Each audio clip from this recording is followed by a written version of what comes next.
মা, কি? আমি বিয়ে করেছি। তুই আমাদেরকে না জানিয়ে বিয়ে করেছিস?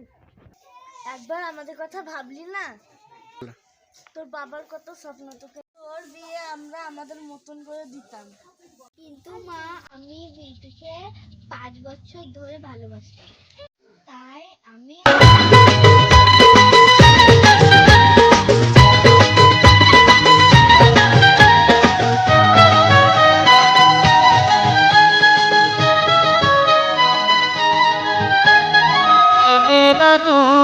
হায়দ্রাবাদে যায় না কোনো দিলনে ভালো, সব কিছুকে ধার করে বেশি তুমি।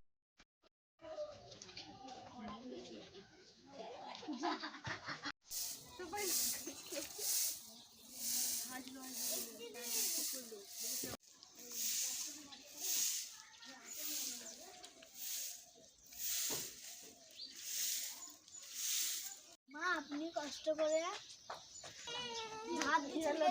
বল। তুমি ঘুম থেকে উঠবি বলে আমি ঝাঁট দিচ্ছি। আপনি বসুন, আমি ঝাঁটটা দিই।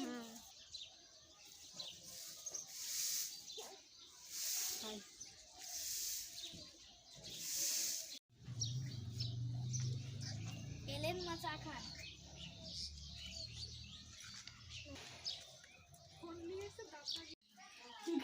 তোমার মা কোনো কাজকর্ম করে না, শুধু বসে বসে খায়। মায়ের বয়স হয়েছে, আর আগের মতন কাজ করতে পারবে না, শুধু খাবারটুকুনি খায়। এতে তোমার ভারী লাগছে? হয় তোমার মা থাকবে, নইলে আমি থাকবো এই বাড়িতে। তুমি ঠিক করে দেখে রাখবে। আচ্ছা, তাহলে কালকে মাকে বৃদ্ধাশ্রমে ফিরে আসবে।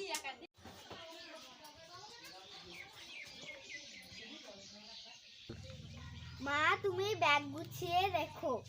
হ্যাঁ, কালকে আমি তোমাকে বৃদ্ধাশ্রমে ফিরে আসবো। 10 দিন 10 মাস পেতে ধরলাম, এত বড় করলাম, বল লেখাপড়া শিখালাম, নিজে না খেয়ে ছেলেকে খাইয়েছি। সেই ছেলে বড় হয়ে আমাকে বৃদ্ধাশ্রমে দিয়ে আসবে। ভগবান আমাকে এই দিন দেখার জন্য বাঁচিয়ে দিয়েছ।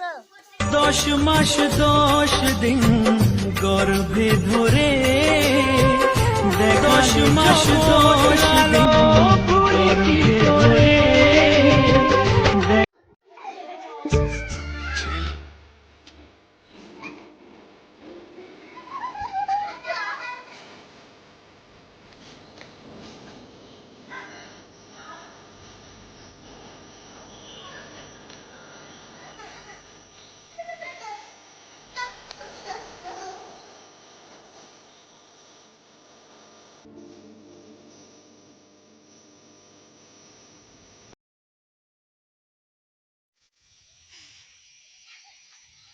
কিন্তু মাকে দেখা হয়নি।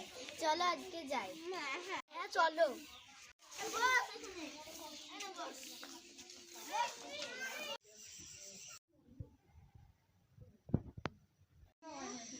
এটাই তো আমাদের ঠিকানা। কেন? তো দাদা বৌদি আমাকে মেরে এখানে বৃদ্ধাশ্রমে ফিরে গেছে।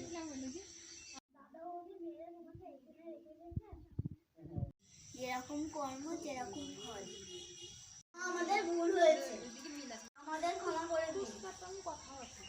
আমরা মা বাবাকে বাড়ি নিয়ে যাব। না, যাব না। আমরা এখানে বিয়ে ভালোই আছি, আমরা তোমাদের বাড়ি যাবো না। ও আমাদের কথা শুধু মনে রেখো, সুখী সংসার গড়ে